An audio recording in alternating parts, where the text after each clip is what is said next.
welcome to another episode of the Community Broadband Bits podcast. I'm Christopher Mitchell at the Institute for Local Self-Reliance, and we're back with another bottle episode. We've got Christine Parker, who is our GIS and data visualization person. Welcome back. Hello. And we have Sean Gonsalves, who is the editor, writer, communications team lead, and general guy who does things when we need to put something new in someone's title. Hey. How's it going? We're coming to the end of 2022, and I think I saw you say you weren't ready for the year to end, and I'm not sure I am either, but here we are. Yeah, I am. It's over. But I'm ready for a new year to begin, that's for sure. We're going to talk about FCC map challenges and some stuff around the Affordable Connectivity Plan that has confused us internally. And we've found that when we get confused, other people are kind of interested what's going on. So we're going to talk about that. And we have Christine on because Christine is at the center of both of these things. Christine has just released a wonderful guide that includes videos and a PDF and I don't know, probably other information too about how to do FCC fabric challenges. But I feel like there's a lot of people out there who might not even know what that is. So Christine, why don't we start at the beginning and tell us just generally what is going on with the FCC broadband map?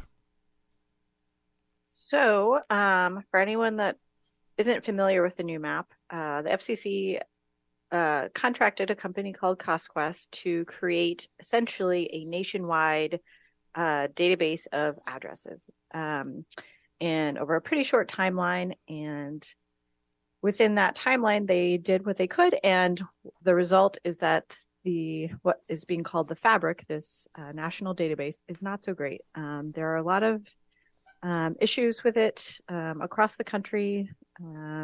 And to help resolve this problem, as well as any issues with service that internet service providers are claiming in the map, customers or anyone really can actually challenge mistaken information that they're finding in the map. So if a location is not present on their home or business, they can go in and submit a challenge, or if any information about their location is incorrect, they can challenge that. And now we're thinking about this as two separate things. At least I kind of categorize it that when I'm talking to people, because the first question is whether the FCC and CostQuest have correctly identified all of the places in the United States where we want to have broadband. So that would be like rural homes and businesses, urban homes and businesses. But it's generally the records are more clear for urban, so the map is more accurate in urban areas.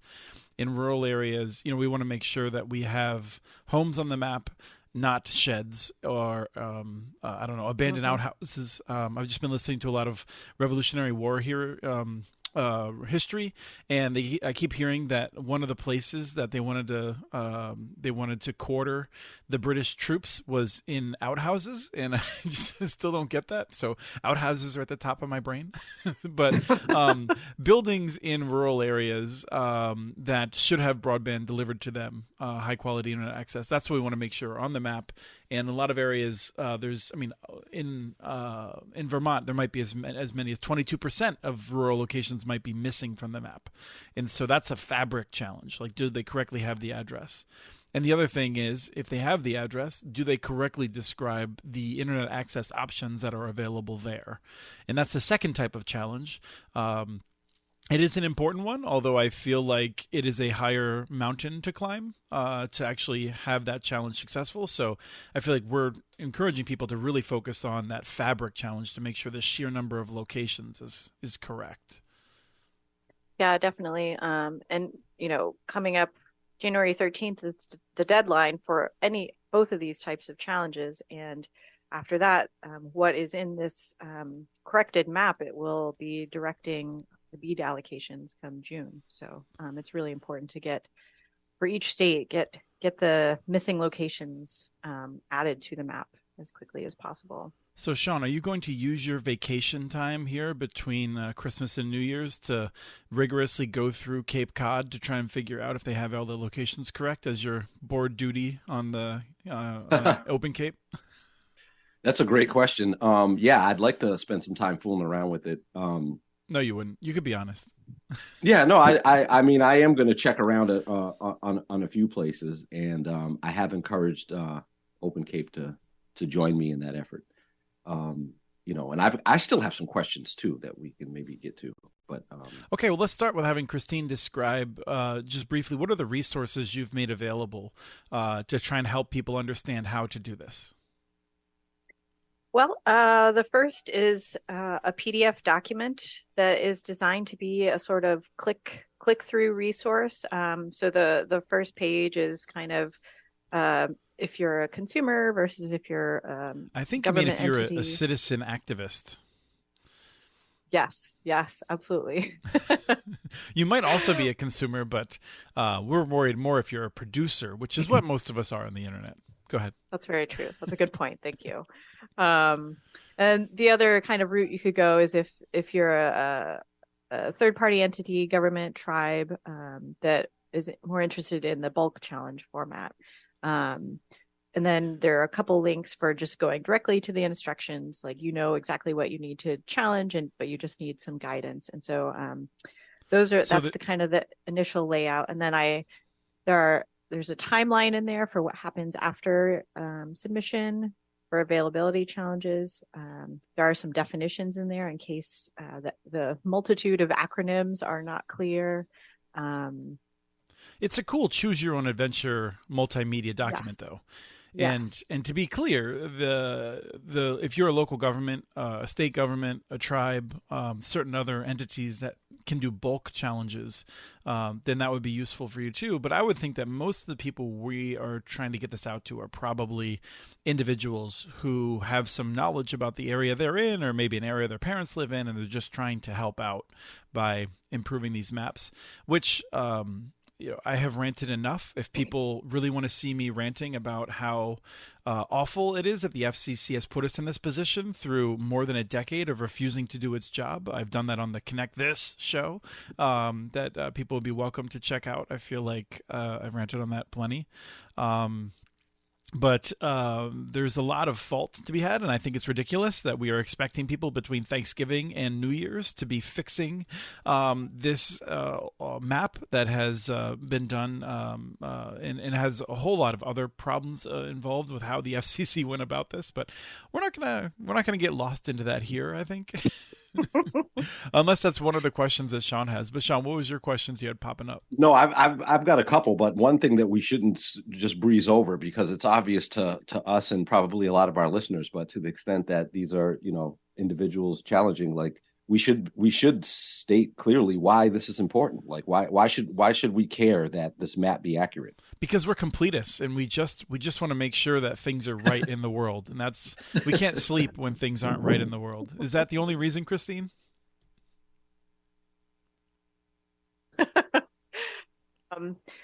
Well, like I said before, this map after whatever shape it's in after January 13th is going to be the version that is guiding the BEAD allocations for the infrastructure funds that will be allocated June 30th, I believe. And so, the states and communities that are able to take this on and submit challenges and get this data corrected and do the best job that they can before January 13th are going to be in a much better position to receive allocations from BEAD next summer. Right, because the way it works is that every state gets every state starts with $100,000, and then states get more based on the proportion of unserved addresses, broadband serviceable locations, which means that in the case of Vermont, if indeed they're correct that 22% of rural addresses in Vermont were not concluded, and Vermont fixes that, If Vermont had not fixed that, then they would be getting 22% less money potentially, or at least some proportionately lower amount of money because they would be perceived to have fewer addresses. And so we'll often say, and I mean tongue somewhat in cheek, that you want to make sure that you fix missing addresses. If you find extra addresses, you may not want to spend as much time on that. Right. You certainly don't want to engage in fraud. You don't want to put false data into the record. That would be, I would hope, punished, frankly, although the FCC has a real crap record of following up with people that lie to it, unless they're, especially if they're big companies. So, right. But I still wouldn't engage in fraud. That's just my personal merit, my personal morals, I guess. So good one. My sort of two overarching questions, and speaking about states and challenging, submitting vote challenges or whatever. What's up with Texas is one of my questions. Because as I understand it, they are apparently not going to challenge what is up with Texas? No, Texas is one of several states. I just jumped in. I don't know why I did that, Sean. It's an unfortunate habit of mine. Texas is one of several states that's basically like, nope, we're not going to do it. And if you're not deep into the weeds on this, it looks kind of confusing. Why would states opt out of this? Right. And as Deanne points out, since when does Texas trust the federal government to do anything, to get anything right? Oh, this is not a matter of Texas trusting the federal government. Yeah, I know. I've heard a little bit of. So I heard one theory, and that is that the more, so, every state is getting the 100 million, and then beyond that, the number of locations they have will influence how much they get from the remaining allocations. And one explanation I heard was that when it comes down to it, you're getting a fixed, you have a fixed amount of money that you're receiving, and per location, that is only going to decrease the more locations you add to your total number of locations in your state. So the amount you have to spend connecting per location will decline overall. Right. So if you're going to add locations to the map, they better not have internet access if you're trying to game out the amount of money you get. Right. Yeah. I don't know if I believe that's how the numbers would work if you add a bunch of rural addresses in Texas. I had thought, and this is a classic case of working it out live, but Christine, do you understand what's going on with Lightbox and contractual obligations? Because my understanding, and this is like, I've barely been following it because, I've just been off, playing basketball every day rather than doing my job and not paying attention to this. Yeah, that's what I've been doing. I think some of the states have a whole bunch of information about what's available and what's not available from a contract with Lightbox, and they are contractually prohibited from using that to improve the FCC maps, I believe. Am I understanding that correctly? I haven't heard this officially, but I suspected it because I knew Texas just signed a contract with Lightbox to create their state broadband map. So that would make sense. I know Montana also was working with Lightbox. Yep. I didn't know I hadn't heard if they were going to challenge or not yet, though. Which begs the question of what's the point of having your own data or contracting with someone else to give you data if you're not going to use it to actually challenge the FCC data? Yeah, I mean, for anyone who is interested in this larger philosophic question, I feel like this is one that Ezra Klein often tackles on his podcast regarding government and how capable government is and whether we invest in government or private companies. It's a hobby horse of mine often. I feel like many state governments rely on outside contractors and they don't build up their own capability to do important work. And then they lose the ability to have information in the public domain that is crucial to be in the public domain. And so if you're a government that needs this data and the only place you can get it is from companies that will insist on onerous conditions and how you can use that data, you're kind of in a tough spot at that point. And I think we're in that spot in part because state governments and the federal government waited until freaking 2022 to try and figure out where everyone had broadband was, something that we've been talking about for more than a decade. So, I mean, like, states could have been collecting this information before. States still aren't collecting pricing information. They could do that. So, this comes down to a lot of people not doing their job well, I think, in government. And it also comes down to, I think, people who are trying to maximize their wealth and wealth extraction from government when they are able to do this kind of work. So. Looking at both of you, I don't think either one of us has any more to add on that, but it seems like those are some of the factors that are involved with why some states are not going to be submitting a lot of challenges to correct the FCC maps. Yes. I'll also just say, I think some states are just not prepared to do that. They don't have the qualified people to be able to do that. And, everybody's scrambling to hire those kind of people that are, have expertise in mapping. And that was one of the recommendations that Tamara Holmes, Dr. Tamara Holmes, gave on the interview that we did, I think in the previous interview in this feed on Community Broadband Bits. She's the director of Broadband for Virginia, and she had said that hiring GIS expertise was one of the most important things that her office had done, and she highly recommends that. Don't get any ideas, Christine. Working for states is awful. I've done it. I would never do it again. Never. And especially if I had an amazing job at a place like ILSR. Right. I do have one other burning question as it relates to one of the things that I really like about the videos that you created, Christine, is in it you also talk about, and the PDF as well, as some of the things that count as evidence of what you can submit. One of the things, though, that to me is glaringly missing. And I sort of have an idea as to, the problems with speed tests and what have you, but it boggles my mind that speed test data is something that is not acceptable or something that the FCC isn't using. And to me, if broadband, to the extent that broadband is tied to the speed of the connection, I just don't understand how that part of the equation just gets left out entirely. Yeah, I know. It's frustrating, and the way the FCC explained it in a meeting we had with the FCC task force was that this is a map of broadband availability, not broadband performance. And those are two Venn. It's a Venn diagram with no overlap, apparently. Correct. And so they, in the challenge of broadband availability, there's a drop down menu, and they do have an option to submit. It says my broadband speed does not match what is claimed to be available, or something like that, and that will only file a complaint. Essentially, it is not going to be included as a formal challenge option, meaning that the provider is not required to respond to that.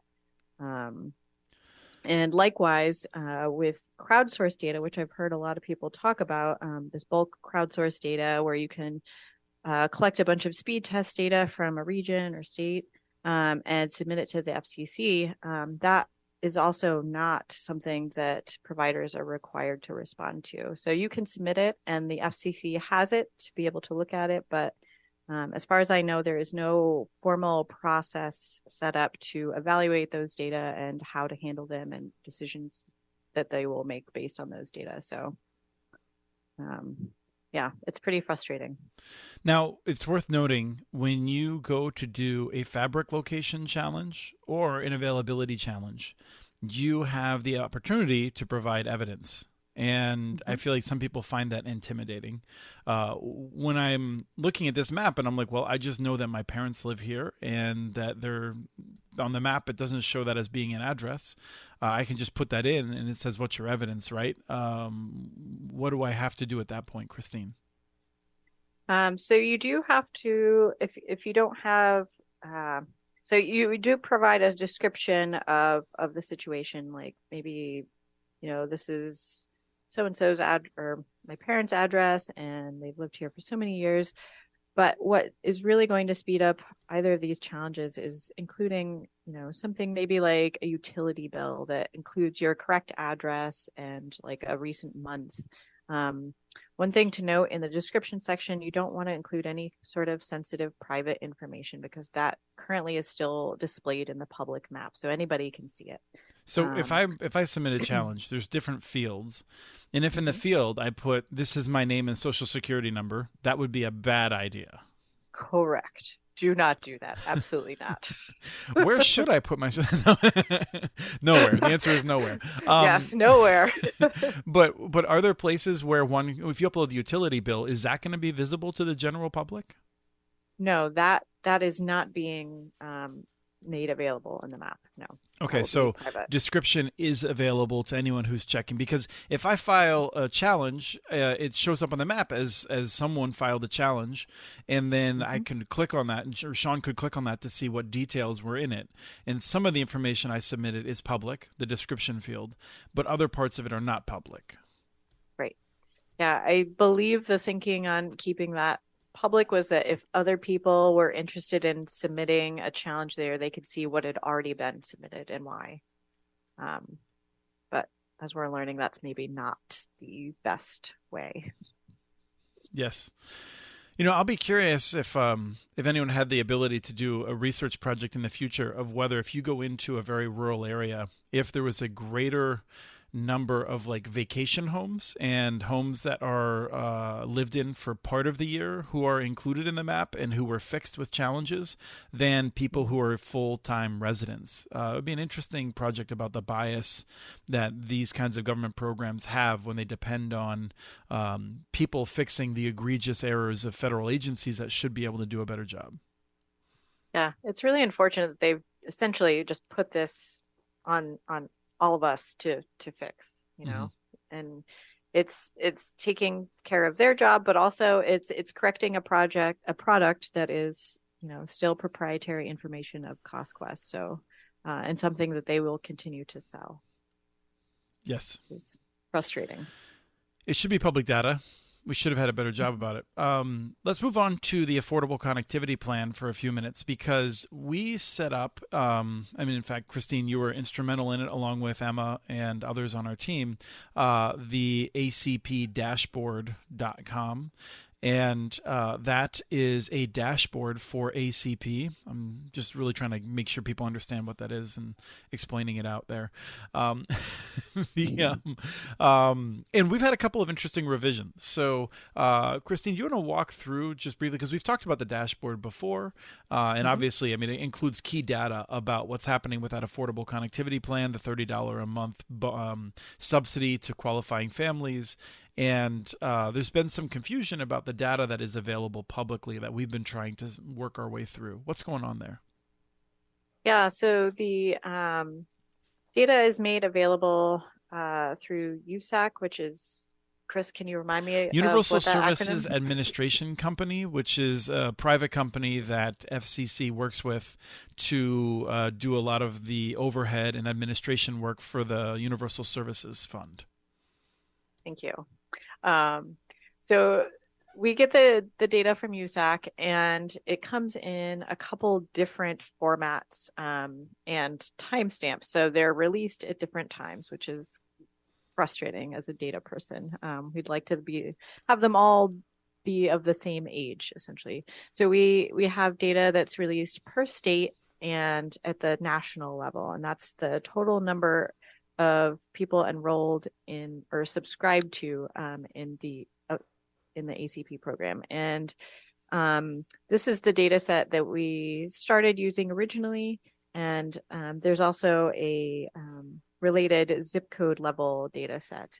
However, we noticed in the zip code level data set, there's also a column of claimed subscribers. And we originally decided not to use this data set because it was much more dated than the information some other data sets that we were working from that they provide. You say dated. What does that mean? Meaning they were like a month or two older than the other data sets. Less time. So So we were trying to use the most recently released information to fuel this dashboard. And then we heard that, maybe that the claimed subscribers was actually the more accurate number to use and represented the number of people that were actively using the program. And so money was going out the door with those numbers versus the others that we heard that maybe they were just enrolled but not actively using the program. So there wasn't necessarily money going out for each of those people. Right, because and so I might have gone through the process of signing up. I might have used it for a month or two, and then maybe I moved, or maybe I didn't like that service and I stopped taking it, but I was still technically enrolled, but I might not have been getting a subsidy for some number of months after that. And this gets into this just different columns that might be describing different things, and it's not always clear for people that are doing data. When you're putting a spreadsheet together, a database, it helps to be very clear what each column is, and it wasn't necessarily the case here. Right, exactly. And so we decided, from talking with other folks, that this made sense to use this claim subscriber. So we revised our analysis, changed all the elements in the dashboard, what they were based on, and did this full revision. And then we ended up hearing more information, probably a couple weeks later, that it was actually the original enrollment data that we were using was actually the most likely, most accurate information to be using. So we have since switched back to our original format, and and we move on. So is it our understanding then that in that enrollment data, that is actually the number of people that are getting the benefit, or are there some small number of people that are in the enrollment data that are not currently getting the benefit because they've changed addresses and maybe moved away from that provider or cut service from that provider? That is something that we honestly are not sure about, because they just don't provide enough information about the data themselves. And that is something that we've all been asking for and emailing about, and no one is getting any sort of solid answers about it. So we remain pretty frustrated. This is the history of dealing with USAC. Sean, I'll come back to you in a second. I just want to note, for years, there was very sparse information about E-Rate, a program that was spending billions of dollars a year on school contracts. And eventually audits did show that, for instance, AT&T was significantly overcharging some schools. There was some company or a newsroom that did an analysis of it.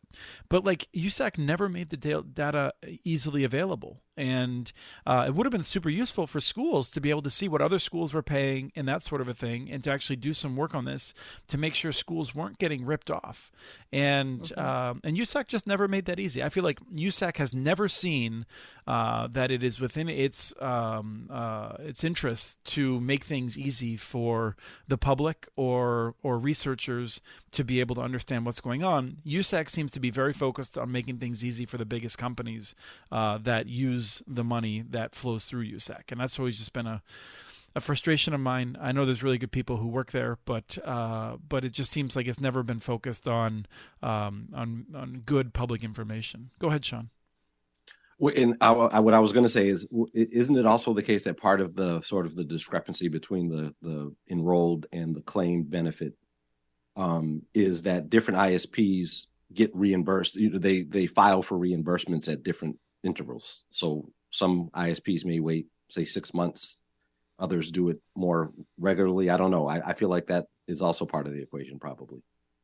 I suspected that because I've heard that especially for smaller ISPs, that dedicating specific people to processing these claims and doing that each month is a real hassle.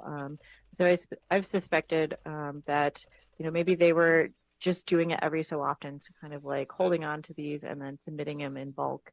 But I've since also heard that to some folks that just doesn't make sense, and this is from ISPs, that it's a lot of work to keep track of all of these things and to make sure that your numbers are adding up, and it wouldn't make sense necessarily to do it that way. So I'm not really sure. Yeah, and this is something that we are trying to get a little bit more clarity on. And if anyone out there has a sense of why particularly a larger ISP like an AT&T or a Comcast would wait a long time to get reimbursed. We're curious about it. I would have assumed, and I've said this internally, that the bigger companies, I would think, would want the money as soon as possible, because that's 6 months of significant amounts of money that they could have earning interest and being invested however they invest their reserves, as opposed to letting the federal government be getting that benefit. And so for people who are out there running businesses, if you wait too long to invoice, you're losing money, and so it does make sense to try to do that on a more regular basis, I would think. Right. Oh, and also, we shouldn't bury the lead too far for those who may fall between the cracks, which is that what we're talking about here is very much related to when we think the funds will be exhausted, and it turns out that they will be exhausted sooner rather than later. Yeah, I'm already exhausted. Christine, when are the funds going to be exhausted to our best estimate? Let's see. I believe last we were looking at like November 2024, and that was based on our current enrollment. A few weeks ago, it was at 41%. So at that level of enrollment, if it didn't increase anymore, it would be November 2024. Which we would expect it will be sooner than that, because the FCC is now finally, after years of comments from people that do this work in the digital inclusion field and working for digital equity, that there should be money for trying to promote this program. Crazy thought. And so ideally, we will see a more significant enrollment rate as the money is available for organizations to promote ACP enrollment. So I would expect that it will be happening earlier in 2024 rather than later in 2024. If I had to guess. Wait, you mean that not everybody in America even knows this program exists? No, it's shocking. Shocking. So with that, that's kind of where things are at with some of the mapping related stuff that we're doing and some of the data collection. Want to thank both Sean and Christine for hopping on at the last second. Thank you. Happy to be here. And we hope that you all have a wonderful end of the year. I think we got to do a roundup for the end of the year still. And we will be doing that and having a podcast in that period between Christmas and New Year's likely. But we will probably have some pretty cool stuff at the beginning of next year. So looking forward to the new year, and hope that everyone has a very happy and safe vacation. Hope you all get a vacation. Yes. I think we should petition that Sean loses his vacation just so he can work on that Cape Cod stuff. Oh yeah. I would love nothing more than that. All right. Have a good one, everyone.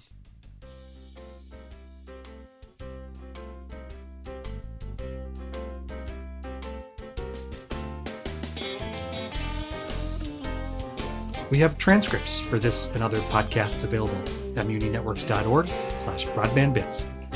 Email us at podcast@muninetworks.org with your ideas for the show. Follow Chris on Twitter. His handle's @CommunityNets. Follow muninetworks.org stories on Twitter. The handle's @muninetworks. Subscribe to this and other podcasts from ILSR, including Building Local Power, Local Energy Rules, and the Composting for Community podcast. You can access them anywhere you get your podcasts. You can catch the latest important research from all of our initiatives if you subscribe to our monthly newsletter at ilsr.org. While you're there, please take a moment to donate. Your support in any amount keeps us going. Thank you to Arnie Hughesby for the song Warm Duck Shuffle, licensed through Creative Commons. This was the Community Broadband Bits podcast. Thanks for listening.